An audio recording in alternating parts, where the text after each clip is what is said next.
experience that he will share with us today. Dr. McMullan, thank you very much for joining us.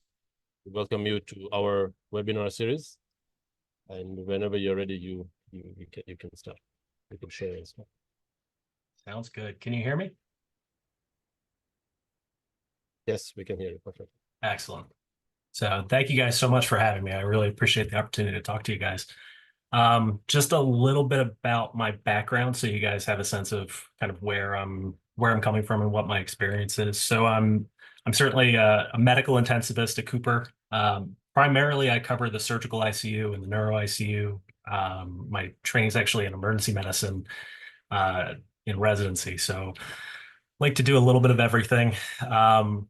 I think the surgical side kind of gives me maybe a little bit different perspective on this than most of my colleagues, but really the management, I think the early management seems not sure that it would affect that too much. So in general, I'll try to keep things conversational. Please, if you have questions, I'm not entirely familiar with Zoom. It's been a while, so please feel free to interrupt me or just call out and ask questions. Try to keep it conversational and try to keep you guys active in it. All right. Now I just have to figure out how to share my screen.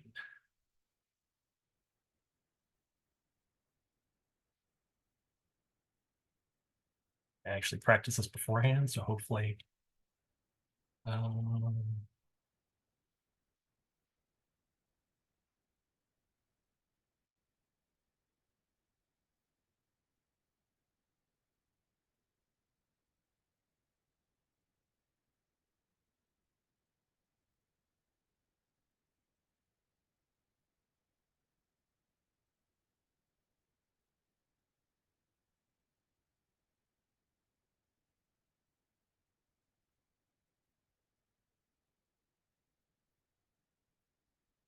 All right.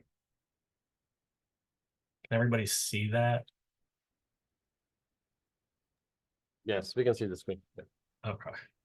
I'm going to try to open it in presentation. Hopefully I don't lose everything. Yeah, all right. Sounds good. All right. So let's just dive right into it. So acute pancreatitis is very common. We see it pretty frequently. It's usually at least a weekly admission to the intensive care unit, more like a daily admission to the hospital. Comes in a wide spectrum of severities, some minimally symptomatic that don't even present to care, others acutely life-threatening, and certainly, we see mortality not uncommonly with the more severe cases.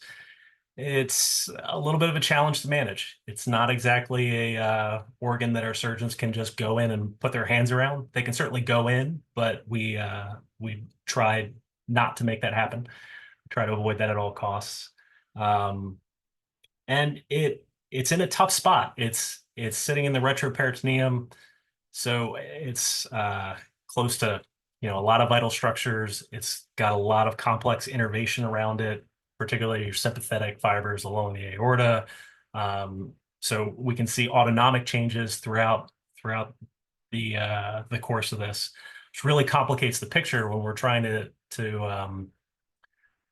keep an eye out for SIRS and evaluate response to treatments if a patient's got adrenergic stimulation and they're just persistently tachycardic.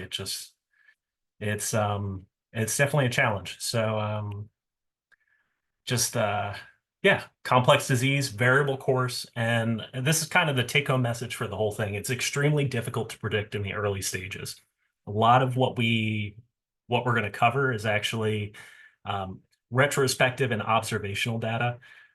So it's much easier to define the course after the fact, looking back at kind of what's going on with patients, but it's much more difficult to predict based on the initial presentation when you're seeing the patient for the first time in the emergency department or perhaps on the floors.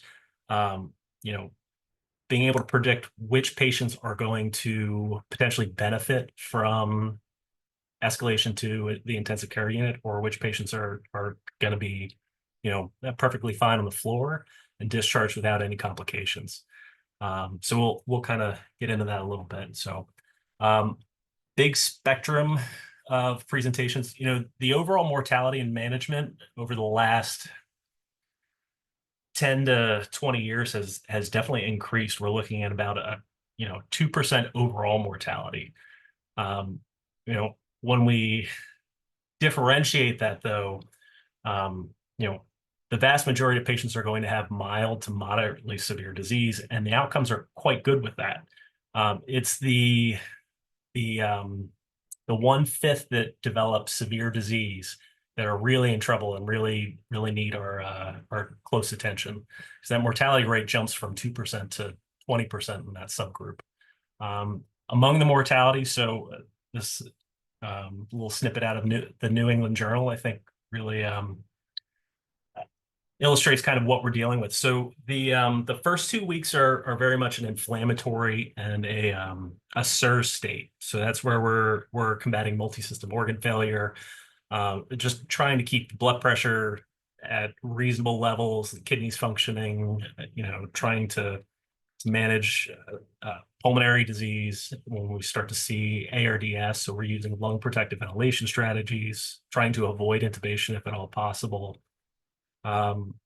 So half of the deaths will occur in the first 2 weeks related to that inflammatory state and the organ dysfunction. The other half of deaths actually occur after that, and it's usually related to infections, either pancreatic, peripancreatic, or certainly, we can see other nosocomial infections that are taking place in these patients when they're pretty deconditioned. So just a quick review of the anatomy. So, we've obviously got gallbladder, common bile duct, pancreas right next to it, is right next to the duodenum. Posterior to that, we've got aorta, IVC, splenic vein runs along the bottom of the pancreas, and the splenic artery as well. When there's inflammation in this area, when the pancreas really becomes inflamed, those cytokines don't really respect fascial planes and organ boundaries. They just kind of spread across anything that's nearby. So, we can certainly see complications like splenic vein thrombosis, which we can see pseudoaneurysms in that. I'm sorry, is there a question? Okay.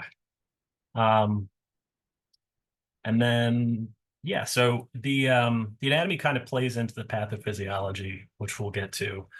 So the crux of pancreatitis is that there's inflammation in the tissue. At the tissue level, it's all coming down to damage to the acinar cells. So the exocrine pancreas, where the digestive enzymes are being produced and drained into the pancreatic duct and ultimately into the small bowel. So there's a couple different mechanisms that we can get to this end result of damage to the acinar cells. Ultimately, the final common pathway is really this inappropriate release or activation of trypsinogen to trypsin within the parenchyma itself. So you end up getting an autodigestion of the pancreas and further breakdown. One of the other things that I kind of like to keep in mind for just driving home how pro-inflammatory this state is that free fatty acids are often very pro-inflammatory, and we get lipase breakdown in the adjacent tissues. Retroperitoneum is full of retroperitoneal fat, so we can really start to set off a cascade of inflammatory events when this is going on. I like to think of the pancreas sometimes as a very angry organ that's unforgiving. So, we try to take tender care of it, try to avoid making it angry at all costs, and just really support them through the entire process. But preventing or addressing the underlying cause is really one of the mainstays early up front. So pancreatic duct obstruction, usually this is where gallstones come into play, gallstones being the most common cause of pancreatitis. The the actual mechanisms are you get blockage of flow, increase in the ductal pressure with the fluid there. You still get fluid production and cellular activity, so you end up kind of pressurizing those lumens, and that fluid starts to leak out into the tissue parenchyma itself. So you eventually get buildup of trypsinogen and all the other digestive enzymes within the tissue outside of the ducts. So a couple things that can cause this. Again, most commonly stones, biliary ascariasis, so parasitic infection, if there's a parasite that's residing in the duct itself causing a blockage. Also, some of the less common things that we see, periampullary diverticula. This one actually surprised me in residency when I was in the emergency department. I had no idea what it was, but it's just a diverticula of the duodenum that's right next to the ampulla. And just like any mass effect in around these critical structures, it can certainly cause a functional obstruction. And then tumors as well, pancreatic cancer being one of the more common ones, certainly anything in that retroperitoneal space. And then the alternative pathway that we have is actually primary acinar injury, so injury to the cell itself. And this is kind of where we start to see the metabolic effects, drug effects, toxic metabolites, anything that's going to increase the activation of those digestive enzymes within the tissue where it's not supposed to be activated. And there's certain mechanisms that come into play. I'm not going to get too far into the details, but there's protective mechanisms in place to prevent activation of these digestive enzymes within the pancreas itself. So at some point you have dysfunction in multiple pathways that's leading to this inappropriate activation, and then autodigestion, inflammation, everything kind of cascading from there. So again, gallstones, number one cause. Alcohol, very common cause. I think sometimes this gets misattributed to episodic binge drinking, which really tends not to be the case. It's usually in heavy alcohol use. So the sources that I saw, 5 or more drinks daily for 5 or more years, so going on for quite a while. And then let's see. So there's a theory that with alcoholic pancreatitis that it's really, especially with the timeline and the duration that you need to be drinking to actually develop it. There's a theory that it's really chronic pancreatitis that's having an acute flare, and that's kind of been disproven. It certainly happens, but we also see patients with alcoholic pancreatitis who have truly acute pancreatitis who don't go on to develop chronic pancreatitis and don't have findings of chronic pancreatitis on presentation. I put this in this section because it kind of goes with not recreational, but social substances. So smoking actually has a very strong dose response relationship with the incidence of acute pancreatitis, particularly in combination with alcohol. It's actually synergistic. So smoking cessation and alcohol cessation are really like pretty effective interventions to prevent this from happening in the future. Hypertriglyceridemia, it's usually less than 5%. I think the numbers I had seen were 2 to 5%. I think my clinical practice is actually probably less than that, or maybe actually right around there. But that usually requires triglyceride levels up above 1,000 milligrams per deciliter, which is pretty extraordinary to see from our perspective. Many of these patients will have underlying disorders with lipoprotein metabolism, either genetic, inherited with a predisposition to high triglyceride levels, or they've developed it from any number of conditions that are going to affect metabolism. So obesity being a very common cause. diabetes, hypothyroid, pregnancy. Certainly medications can affect this, particularly estrogen, tamoxifen were listed as one of the more common ones to do that. Treatment's a little nuanced with this one. We actually give these patients an insulin drip when it's quite high. Not really targeting any glucose control or anion gap. We're really just doing it to serially lower the triglyceride level below 1,000 and then transition them onto oral medications. So it's kind of a unique presentation, a little bit of a nuance in management. All the supportive care is really the same. It's just important to keep in mind to check a triglyceride level whenever you're admitting these patients. Drugs and medications, also relatively common cause, certainly not gallstones or alcohol, but around or less than 5%. Some of the more common, there's quite a long list of medications that can trigger or are associated with it. There's, I think the latest numbers I saw, there was about 30 medications that have a strong association that are highly thought to be causative agents for pancreatitis. And then there's about 150 other medications that are also associated with it. So there's an association statistically between those medications and development of acute pancreatitis, but less likely to be a culprit. So azathioprine, sorry, you guys can see the slides. So valproic acid is actually one that takes quite a while to develop a toxicity. The thought is that it's an active metabolite that slowly accumulates.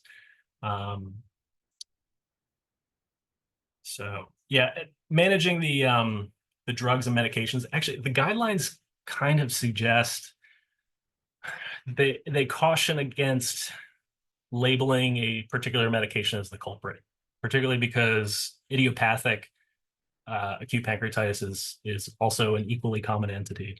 So just because they're on a medication that has an association doesn't mean that medication is causing it. And medication changes may actually have little benefit and potentially harmful effects. So that gets a little bit more nuanced. We can certainly hold those medications in the short term and in the acute phase and try to figure it out a little bit later. Instrumentation of the pancreatic duct or biliary duct, so ERCP, or also, and I was surprised to see this, but endoscopic ultrasound. So not actually injecting any contrast into the pancreatic duct, but just putting an instrument in that area, manipulating the tissue, has about a 1% incidence of acute pancreatitis as a complication of the procedure. ERCPs, I believe, was between 5 and 10%. So it's quite a lot of pancreatitis coming from, an otherwise indicated procedure that we do on a pretty routine basis. Now, obviously, most of those cases are not severe life-threatening, but certainly a possibility. So there's some management, sort of prophylactic management that the gastroenterologists who are performing this procedure can try to take advantage of. One of them's rectal indomethacin and just things that have been shown to reduce the incidence. So, but after the fact, it doesn't really have much utility in the treatment of the acute phase. So other causes, traumatic injury. So Camden or Cooper is a level 1 trauma center. I work in the trauma ICU. So we do actually see this not infrequently. Now, it can be the consequence of overwhelming injury or SIRS, or ischemia from a hemorrhagic shock and resuscitation event that goes on to cause this. But not infrequently, we actually do see pancreatic duct injuries.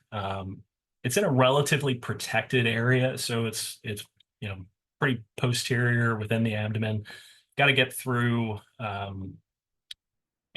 Oftentimes you have to get under the liver, around the spleen, through the stomach, and the duodenum is also often implicated in these.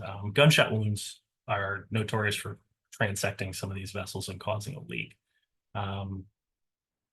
Interesting thing that I hadn't appreciated before, even if you don't have a leak, you can get scarring and stricture development from any injury that's taken place to the pancreatic duct. So you could actually get a delayed presentation of acute pancreatitis from a traumatic injury. Let's see.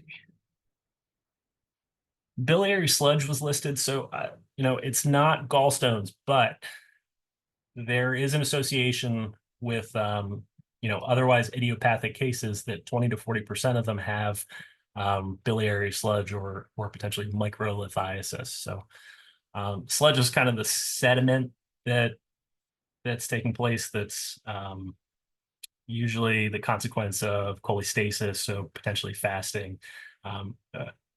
When we look at it with ultrasound, we can actually see kind of a heterogeneous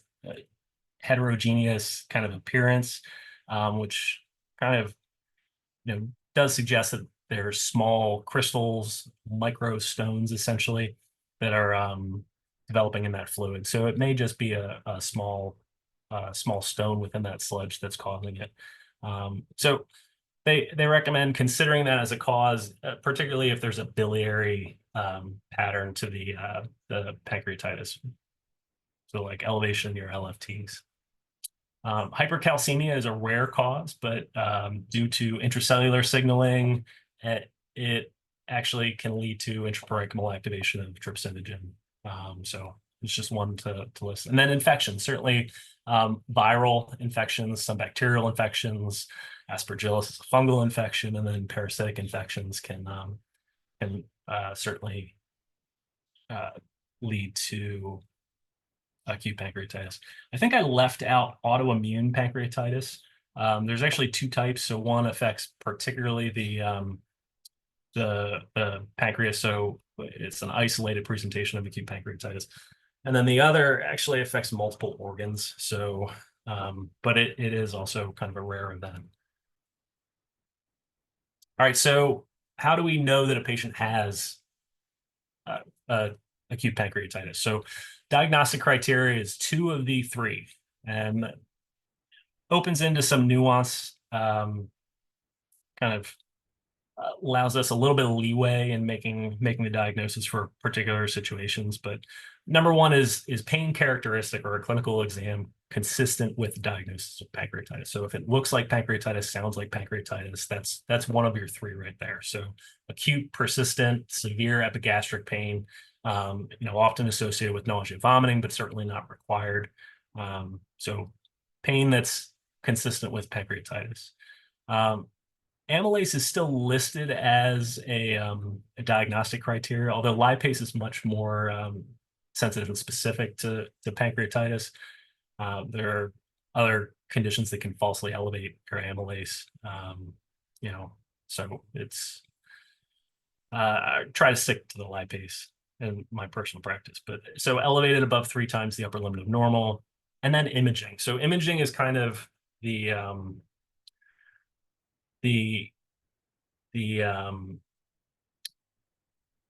it gives us a little bit of leeway in diagnosis. So let's say your lipase is elevated, but it's not quite 3 times the upper limit of normal.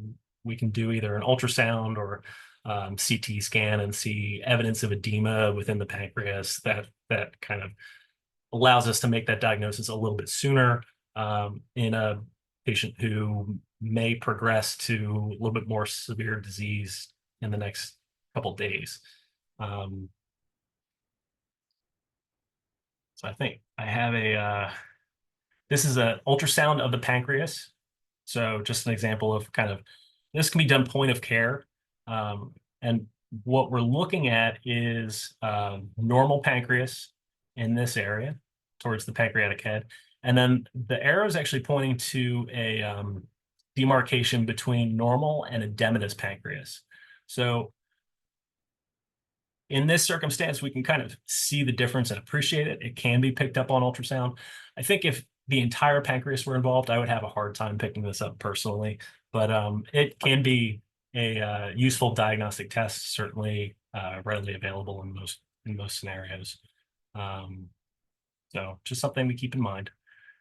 All right, looking at the disease classification. So we've got the revised Atlanta classification. I think Atlanta classification came out. We're talking more than a decade since it's been revised, at least. So it kind of listed as two separate categories, but it's almost better thought of as a disease progression. So almost all, well, I think it's safe to say all acute pancreatitis will present with the first part there. So the acute interstitial edematous pancreatitis.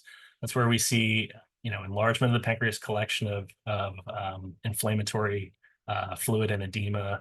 A lot of the inflammatory cytokines starting that process. So that's kind of the foundation of the acute pancreatitis. That's the effect of acinar cell injury throughout the parenchyma.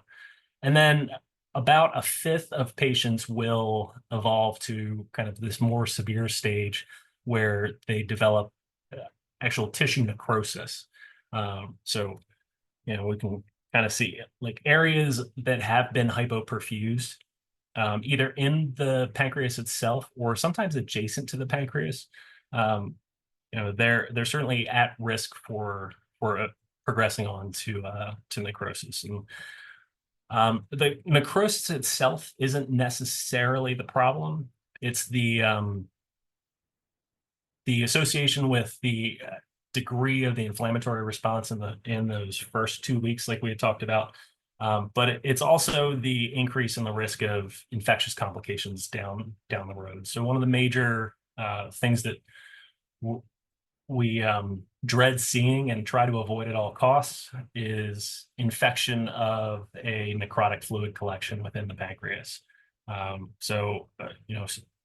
more severe it's become, the more at risk you are for developing those complications. But this is where the mortality jump really comes into play. The acute interstitial edematous pancreatitis that's often self-limited, patients recover, little morbidity, mortality associated with that. Certainly a possibility, but less so. When we start getting into necrotizing pancreatitis, we're talking about 20 to 30% mortality rates for all comers within this group. And part of the difficulty with this classification is that this is really a retrospective classification. So if all patients that are presenting with acute pancreatitis present with acute interstitial edematous pancreatitis initially, then it's hard to tell which ones are going to go on to develop necrotizing pancreatitis. In retrospect, it's easy to tell which ones had necrotic tissue and which ones didn't. But it's sorting this out in real time during patient care is a lot more challenging than it seems. So about the severity classification. So this is separate from the tissue classification of necrotic or just edematous inflammatory. So this is also somewhat in retrospect, although as it's evolving, you can kind of see the classification real time. So mild acute pancreatitis is essentially uncomplicated. So no local complications or systemic complications, which I'll get to on the next slide. And no incidence of organ failure. Moderately severe acute pancreatitis and severe acute pancreatitis are a little bit difficult to tease apart in the first 48 hours because 48 hours is part of that definition. So you really have undifferentiated moderate or severe pancreatitis in any patient who has organ failure within the first several days of their hospital admission.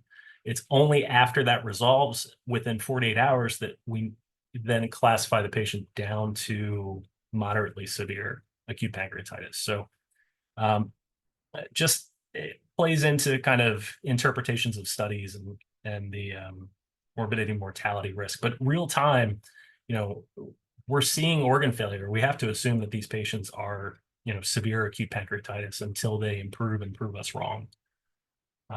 So the definitions of organ failure for pancreatitis. So there's a couple different ways. There's basic bedside clinical approach that they've listed this criteria specifically. So any incidence of shock with a blood pressure less than 90, PO2 less than 60, creatinine increased above 2, or GI bleeding.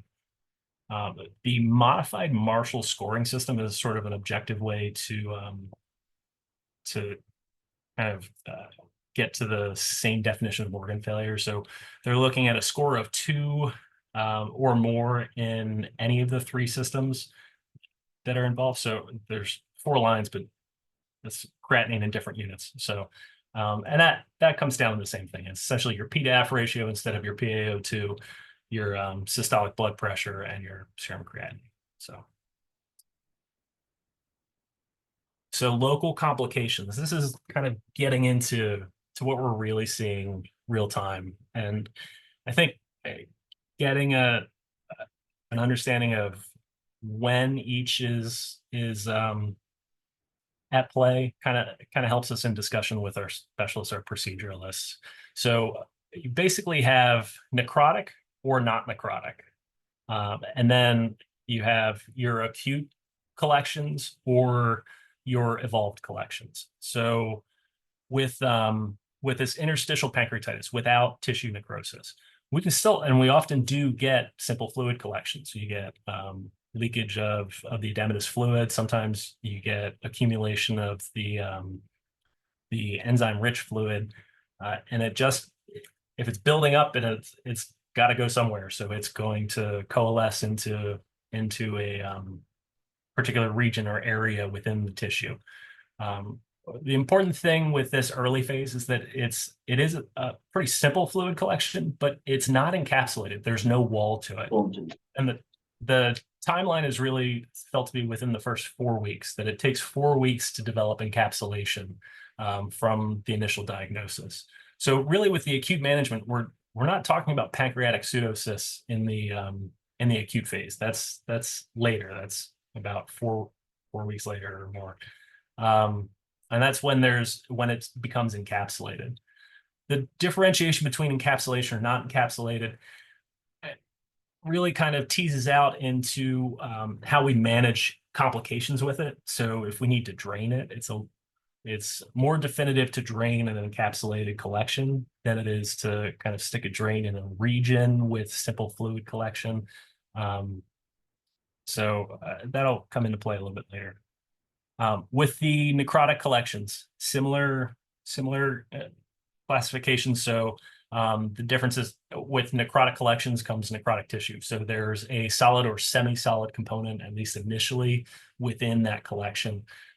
So acute necrotizing pancreatitis, we're seeing this kind of phlegmon type inflammatory. There's tissue, there's fluid, it's all kind of mixed together, and it's not really clearly delineated. It's just a mess. Over time, though, that will ideally develop into what's referred to as walled-off necrosis. So that's a discrete encapsulated collection that's separate from the functional parenchyma. And that's usually when it's easier to intervene on, more definitive to intervene on if we need to intervene. So let's see, is there anything else I need to? We'll get into the sterile and the infected shortly. So this is just a CT scan kind of demonstrating what necrotic pancreatitis looks like. So you can see throughout most of the pancreas, we're seeing some degree of contrast enhancement. So there's blood flow to that area. And then you see this area where there's hypodensity. There's a little bit of a rim around it, but that's not an abscess. That's just an area of tissue that's not fully perfused. You can see a little bit of reactive fluid building up, so ascites, and then in the retroperitoneum as well, although that might actually be intra-abdominal. I think that's spleen. Yeah, a little duodenal thickening. So again, anytime there's inflammation in this region, the cytokines aren't respecting fascial planes. Everything is getting angry. Everything's getting inflamed. So you can certainly see how like an ileus or intestinal complications could develop with an angry pancreas right in the middle of the belly. This I thought was a good example of serial progression of acute pancreatitis from the initial diagnosis so it's a non-con study, but you see a little bit of edema, a little bit of fluid. It's really subtle. I don't know that I would pick it up personally without, other things like lipase or clinical exam. Then we move over to this area, we start to see a little bit of necrosis, as evidenced by this region of hypoperfusion. A little bit later, we start to see a necrotic collection. And then ultimately that develops into a walled off necrosis. So just kind of the serial progression that takes place over time. You can see how different the tissue looks on imaging. All right, so risk stratification. This is where it really kind of comes to the bedside. So I put in this quote from the AGA, American Gastroenterology Association, I believe. Anyway, so as part of their guidelines, this is actually a quote from their guidelines. Clinicians must recognize the inability to predict the development of severe disease in patients presenting with acute pancreatitis in the first 24 to 48 hours after admission, period. That is a pretty blunt statement that just reflects that we don't really have a good tool to determine who's going to get sick and who's not. So it really kind of brings it back to the bedside, serial reassessments, ongoing evaluation, checking response to any resuscitation efforts that are taking place, being in tune to any deterioration in patient condition in the first 24, 48 hours. It does sort of complicate care in areas that don't necessarily have their own intensive care unit that they could just easily transfer the patient to. So, that gets pretty complicated with the management in those areas. I definitely take it for granted at Cooper that we have all the specialists right in the house. So, it's easy for us to put somebody on the floor, bring them right over to the intensive care unit. I can have the GI specialist do an ERCP the next day if I need them to. But it's a hard position to be in when you don't necessarily have those resources there, because you don't know who's necessarily going to get sick. So there are some scoring systems that are out. Ranson's criteria was one of the original scoring systems. It's bottom line is it's a poor predictor of progression to severe illness.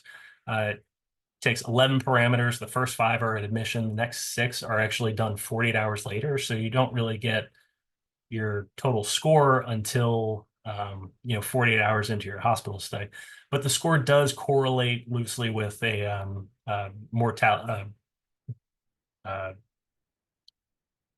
different mortality risk between severities. BICEP came out in 2008, so it's supposed to be bedside index of severity in acute pancreatitis. So it looks at say 5 metrics, but SIRS is really 4 additional, so 8 metrics. BUN as kind of a surrogate marker of pancreatic tissue perfusion. If the kidneys aren't being adequately perfused and the BUN's rising, we can kind of assume that the pancreas that's inflamed is also being hypoperfused. So that's one of the markers there. Impaired mental status, any encephalopathy or delirium usually goes hand in hand with the SIRS state.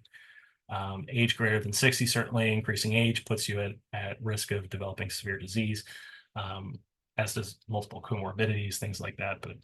And the presence of a pleural effusion, it seems pretty simple, but when they have inflammation in the retroperitoneal space that is so advanced so early in their presentation that you're starting to get a reactive effusion on the other side of the diaphragm, that's a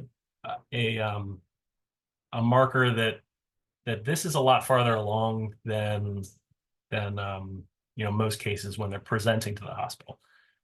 Very common to see pleural effusions after a patient's admitted, but on admission, a pleural effusion is a little bit more of a concerning sign that things are a little bit farther along than we'd like to see. So again, it loosely correlates with mortality. Score of 0, less than 1% risk of mortality. Score of 5, if you're hitting every one of those points, greater than 22% mortality. Now, it does kind of reflect you're in that organ failure category if your BUN's elevated and if you're hypotensive. So it's pretty similar. The main thing to keep in mind, let me see if I put that on the next slide now. So with there's many other scoring systems that are out. They're all at best real-time predictors. So I think CRP is a good example. CRP is used in some of the European studies as a predictor of severe disease and mortality, but it takes 24 to 72 hours for the CRP to actually correlate with disease severity. And very often the patient is declaring themselves within that time period right alongside the CRP elevating. So far as a predictive value, it's less useful. It's great for monitoring. It's great for it really is predictive mortality, morbidity risk. So it's great to check, but it doesn't really help you in the initial stage of kind of sussing out who's going to get sick, who do I need to transfer to a specialty ICU, or who can I keep in the hospital floor. I think one of the metrics that I saw at best, and I think this came out of AGA, at best, scoring systems are maybe 50% accurate in positive predictive value for patients with severe disease. They're much better at positive predictive value for patients who have mild disease. That's kind of almost cheating in a way, because mild disease is patients who are presenting with mild disease and have low risk factors are less likely to go on to develop severe disease, but still about 3% do progress on to develop severe disease. So even that's not as reliable as it seems. So it all comes back to just being watchful, paying attention to how the patient's progressing, being vigilant in the first 24 to 48 hours of care. Risk factors that are associated with progression to severe disease, so age, obesity, independently associated with incidence of acute pancreatitis and severity of acute pancreatitis. Altered mental status, comorbid diseases. So if you have congestive heart failure and we're giving you lots of fluids, then you're much greater risk of developing hypoxemia as a result. Same thing with renal disease. Sorry, I'm just looking at the time. I will try to speed up a little bit. All right, so elevated BUN, again, that's the marker of pancreatic perfusion, kind of a surrogate marker, or rising BUN despite fluid resuscitations. Hematocrit is a marker of hemoconcentration, so third spacing of fluids. We get inflammatory, the vascular microvasculature becomes a little bit more permeable, so we get progression of fluid out of the vasculature into the third space per se.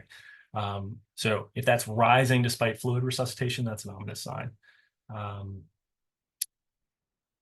And then, yeah, all right. Here it is. So CRP correlates with necrosis and death, but takes a while to be positive. So frequent reassessment. All right, management. This is really the crux of what we're talking about. I'm sorry I took so long in the first part. So management's actually evolved a fair amount in the last decade, which I was kind of surprised to see. I mean, doing it on a regular basis, I didn't notice how far things had changed since I was a resident. Fluids in particular. So the mainstay of care about 10 years ago was early aggressive fluid. And there's good theory in that. So, we certainly do see the third spacing. We see fluid losses, either vomiting, decreased PO intake, or insensible losses. So patients are often coming in starting volume depleted, hemo concentrated to a certain extent.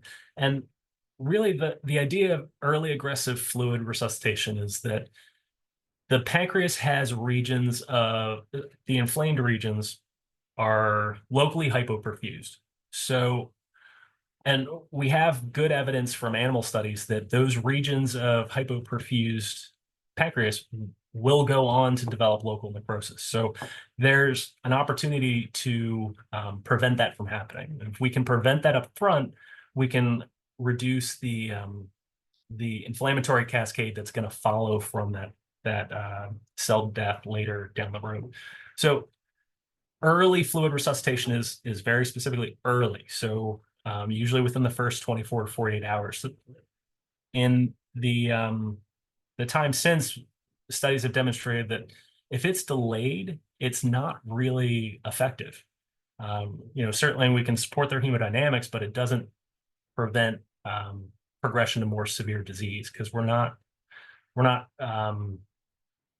we've missed the opportunity to reperfuse those at-risk areas of pancreas in the early stages. So we talked about BUN, hematocrit, reduced morbidity, mortality. Oh, so there is actually a fair amount of evidence that for some reason LR, specifically in acute pancreatitis, is a preferred fluid over normal saline for various theories. So it correlates with decreased incidence of SIRS later on. It's actually correlated with less escalation to ICU after admission and shorter hospital stays. So multiple studies, reasonably good quality evidence. So I do stick to LR for these patients. This study came out within the last couple of years, and this really challenged our idea of early aggressive fluid. So we still do early aggressive, or as they say, moderately aggressive fluid, which ends up being, so the moderately aggressive was fluid 1.5 mLs per kilo per hour over the first 24 to 48 hours with smaller volume relative to the aggressive group, smaller volume boluses as needed for correction of hypovolemia. So in both groups, you were getting as needed fluid resuscitation to get you to euvolemia. It was the additional fluid that was given on top of that. So the aggressive fluid resuscitation group, I believe, was 3 mLs per kilo per hour. What they showed was there actually wasn't much of a decrease in benefit from the restricted fluid resuscitation group or the moderate group. But there was a decrease in the complications, volume overload, pulmonary edema, and to some degree, abdominal compartment syndrome. So again, we've got all that inflammation that's not respecting the boundaries of organs. The whole belly starts getting angry, inflamed, and it'll just be a sponge to soak up that tissue. Retroperitoneum's involved. That'll be a sponge to soak up all that fluid. And it's going to kind of decrease the potential space that you have within the peritoneum for that. So really can become a problem pretty quickly. So this sort of reeled us in a little bit on our fluid resuscitation. Most patients are getting 3 to 4 liters within the first 24 hours. So role of ERCP. So if you have gallstone pancreatitis with a stone that's still in the duct, ERCP is warranted because that's therapeutic. It's going to get things cleared and it's going to treat the underlying problem. But ERCP can also aggravate pancreatitis, can cause pancreatitis in and of itself. So it's not recommended unless there's evidence that there's potentially cholangitis or a stone that's still in the duct. So the preferred imaging is MRCP or ultrasound to evaluate for a stone if we think that's still in the duct. All right, infectious complications. So this is where we can, well, there's a little that we can do to kind of prevent this from happening. It's one of the more feared complications that we run into, and it's where probably most of the morbidity mortality after the initial organ failure period has evolved, where most of that morbidity mortality comes from. So certainly any infectious complications, cholangitis, but specifically the infected fluid collections or the infected necrosis are the feared ones. So all necrosis will start sterile, at least within the pancreas itself. So it's due to hypoperfusion, local inflammatory effect. Unless they've had ascending cholangitis and it's a necrotizing soft tissue infection, or it's a different presentation. So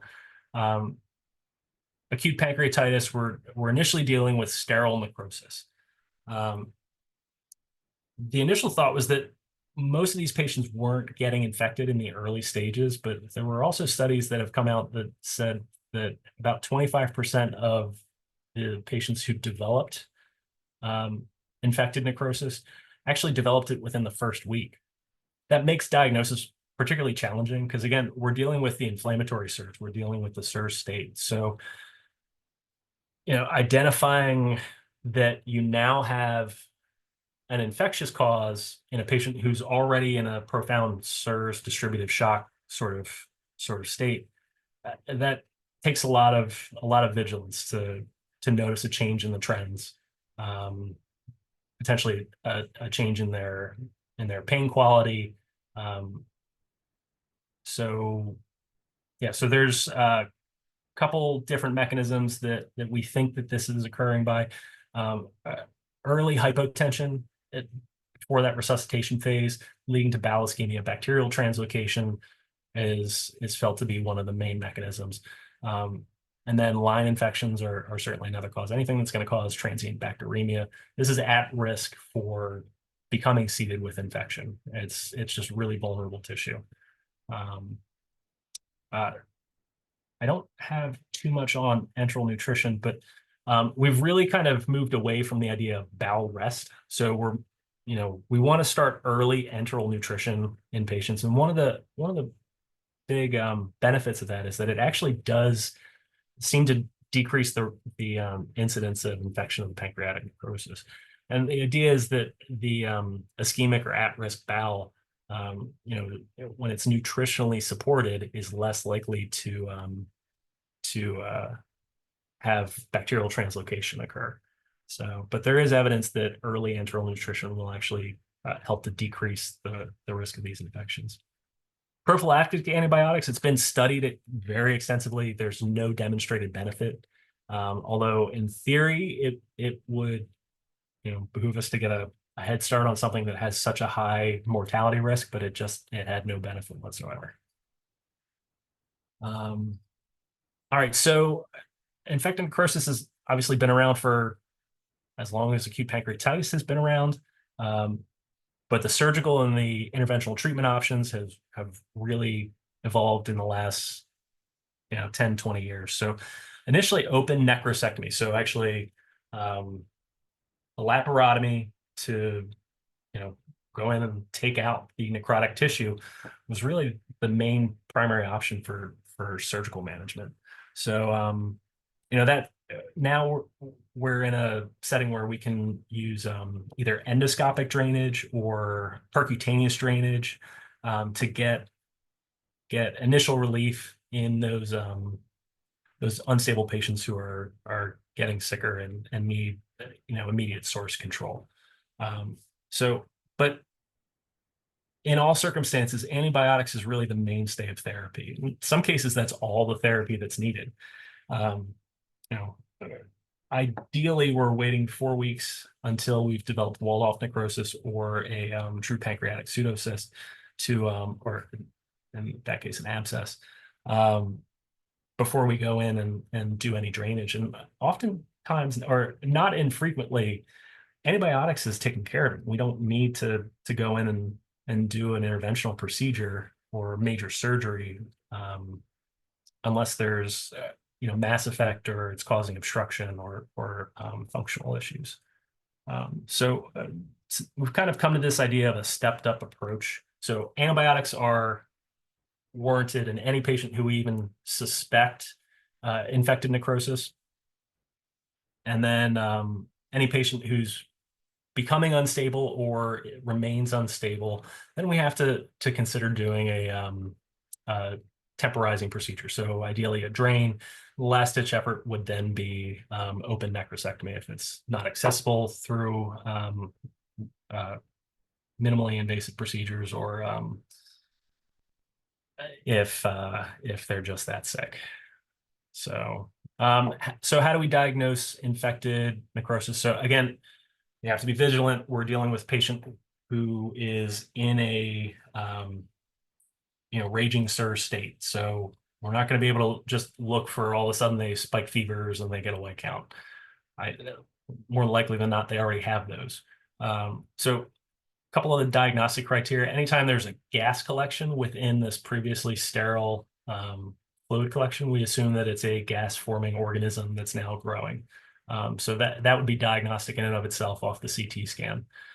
We can also do a CT guided fine needle aspiration, and then look at the gram stain.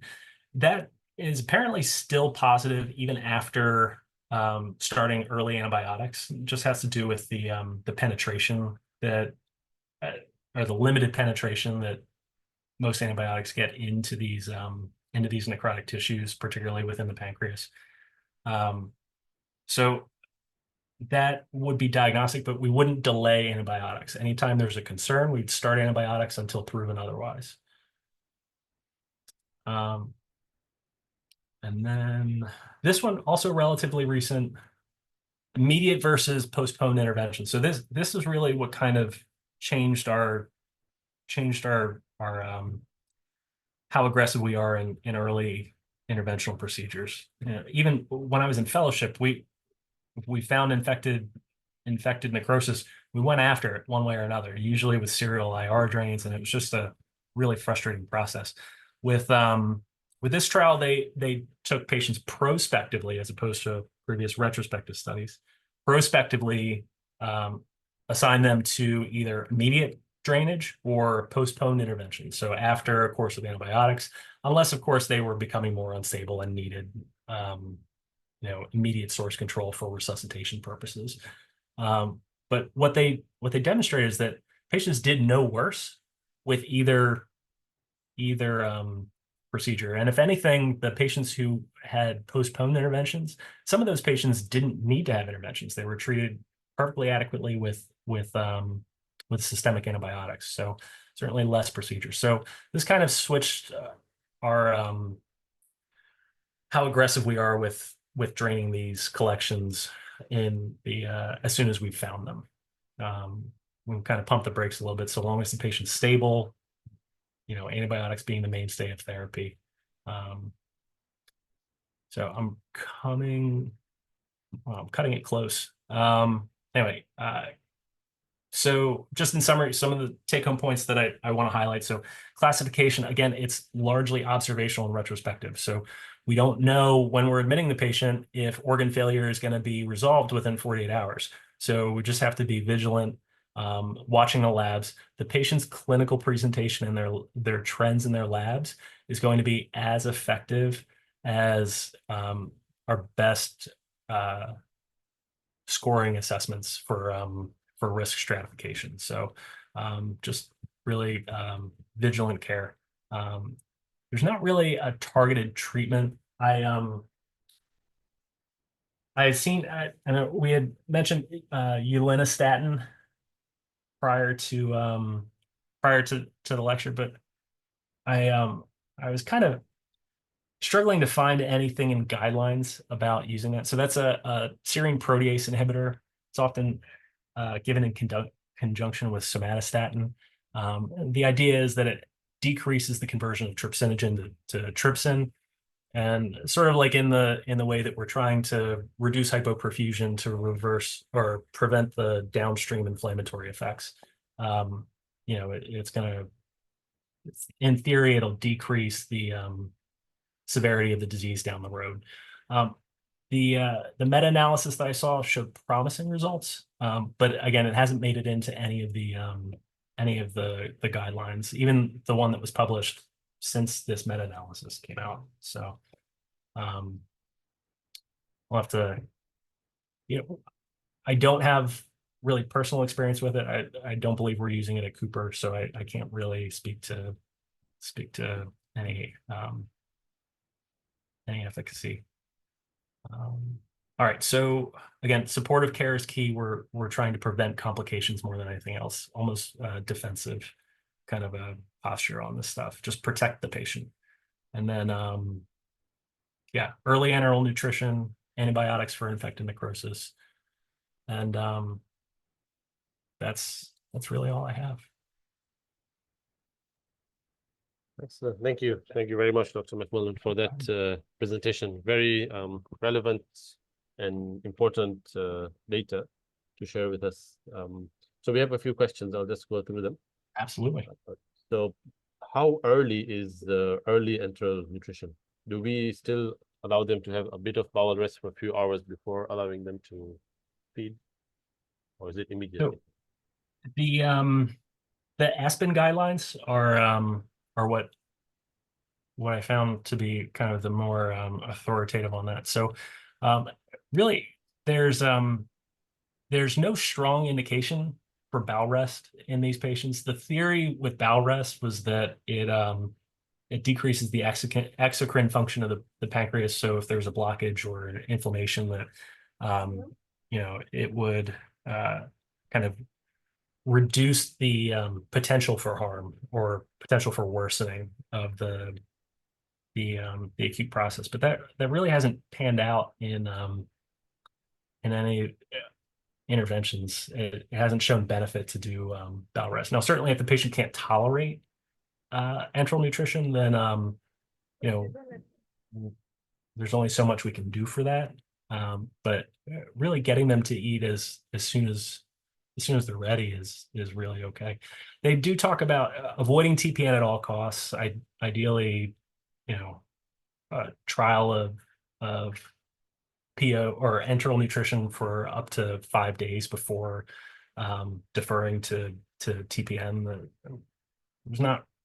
You lose a lot of the benefits of the enteral nutrition. So, prokinetic effects within the bowel, reduction of the incidence of ileus, reduction in the incidence of infected necrosis. You actually get increased risk of infected necrosis with TPN just because of the nature of giving lipid-rich fluid into the veins. Any particular type of nutrient or formula that you would recommend for this patient? I'd have to look at the data to quote it. And the theory is a low-fat enteral intake is probably better. I guess kind of hedging on that concept that reducing the exocrine pancreatic function. There wasn't really any strong evidence for like elemental nutrition or the smaller peptide formulas. Really just anything they're able to take. If they can't take it by mouth, then tube feed will be just fine. Just trying to feed the bowel. Yeah. What about anti-inflammatory medications? Any role of that? Maybe, I guess, steroids, for example. I'm sorry, I have my volume all the way up and I couldn't hear you. Yeah, sorry. So I'm asking, is there any like role of anti-inflammatory medications, like steroids, for example? I didn't see that in any of the guidelines. I know that's been referenced in some of the studies, but it hasn't really made its way, or it's fallen out of favor with the guideline-based therapy. So I really don't have a recommendation on that. In general, I try to avoid steroids unless absolutely possible, or absolutely necessary. It's just the healing risks, you know, yeah, it gets a little complex. One of our emergency physicians is asking that which ED patients of pancreatitis should get a CT? Should it be for all patients who we suspect with pancreatitis should get a CT in the ED? So, in the AGA guidelines actually recommend against routinely scanning patients with mild disease. It makes sense. Most patients who are admitted with mild disease will continue to have mild disease. The risk of progression, only 1/5 of patients will go on to develop severe disease anyway.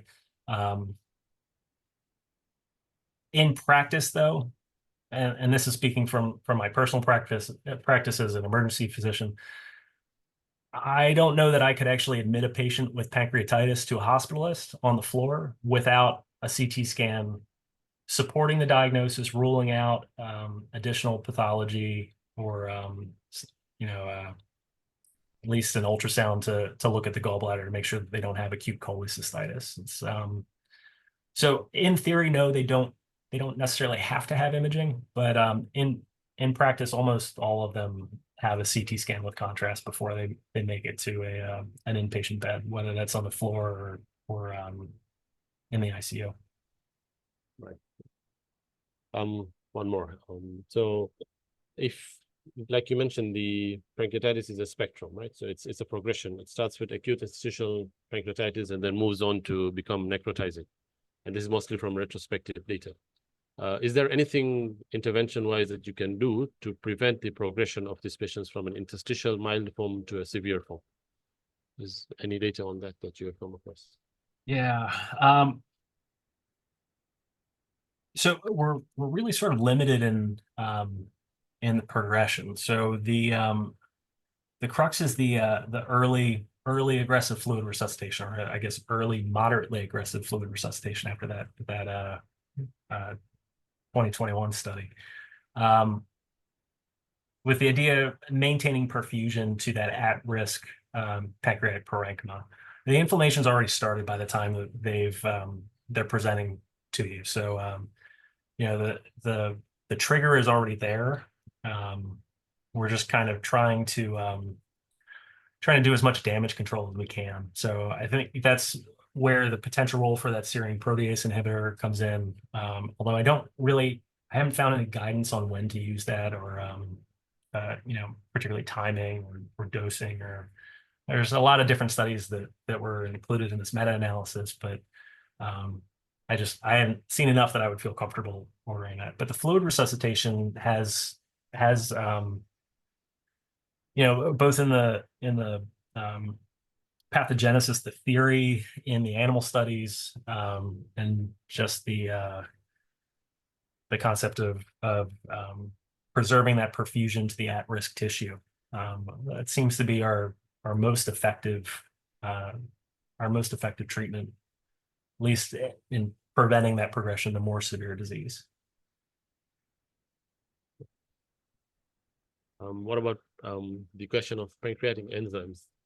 Do we give them early or later on in the treatment process? I'm sorry, say that one more time. Pancreatic enzymes. So would you recommend giving that early or a bit later on, or not at all? So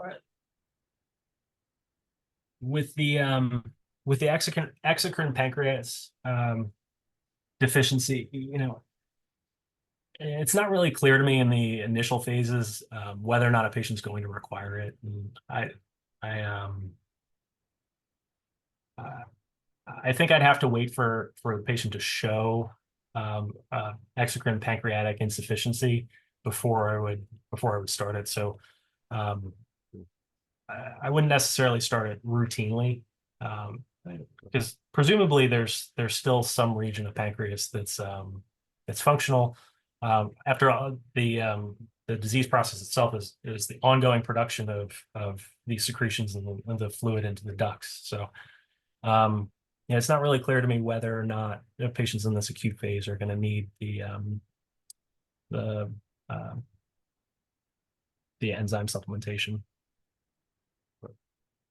So we have one question from Dr. Puri. The recommendation for fluids is within the first 48 hours. So what do you do after the first 48 hours? Do you still give fluids, vasopressors for hypertension? What do you titrate your fluids to? Is it heart rate or PA catheter? Yeah, so that's that's the it's $1 million question. Really, this is where I fall back on all of critical care. You're going to the bedside, you're looking at with the ultrasound to see if the IVC is you know, showing any signs of being hypovolemic. You're monitoring the urine output. I often will do trial boluses and then reassess to see if there's an increase in the urine output or decrease in vasopressor requirements. I think heart rate is actually kind of hard to titrate to for these patients because, like I mentioned early on, like one of the first slides, I don't know that this has actually been demonstrated, and I haven't found it in any literature. But for some reason, the acute pancreatitis patients, they're almost always hyperadrenergic. Sometimes they're profoundly hypertensive. They're almost always persistently tachycardic. And it doesn't seem to be just pain related. I've given these patients tons of opiates to the point where they tell me that they have no pain and their heart rate is still in the 140s. So it's a little tricky. I do try some boluses of fluid, but really if it's physiologically appropriate tachycardia due to hypovolemia, we should see some decrease in the heart rate with fluid administration, a discrete bolus. So it may not be enough to get them back to normal, but if it's going to work, we should see some decrease in their tachycardia. So that one's, I'm always fascinated by that. I see that all the time in the particularly in the trauma patients where they have anything retroperitoneal, it just seems to rev them up. But yeah, it's I have to say it's very situationally dependent. I don't think there's any particular guidelines on it. It's not after the first 48 hours, it is no longer felt to be effective at decreasing the severity of the disease process. So that we really have that first 24 to 48 hour window to kind of salvage that at-risk ischemic tissue in the pancreas. But once that window closes, we're really just doing volume resuscitation for the sake of hemodynamics and organ perfusion. Yep. Makes sense. All right. So okay, thank you everyone. I think before we leave, I just wanted to mention this. As you can see on the screen, we have an upcoming conference in Dar es Salaam in September. So we have a conference accompanied by workshops the next day, and one of the workshops is going to be ultrasound, something that we've been talking about today. So take advantage of that and watch out for more details coming out soon next week as the registration also opens up. So Dr. McMullan, thank you very much. No problem. Thank you for having me. Out, accepting our invitation, and for this excellent talk. A lot of practical points for us to take back to our practice in the hospital. And I hope everyone will join us again for the next webinar. And we look forward to having you again also, Dr. McMullan, for one of our future webinars. You're happy to. Thank you. Yeah. Have a nice day, everyone.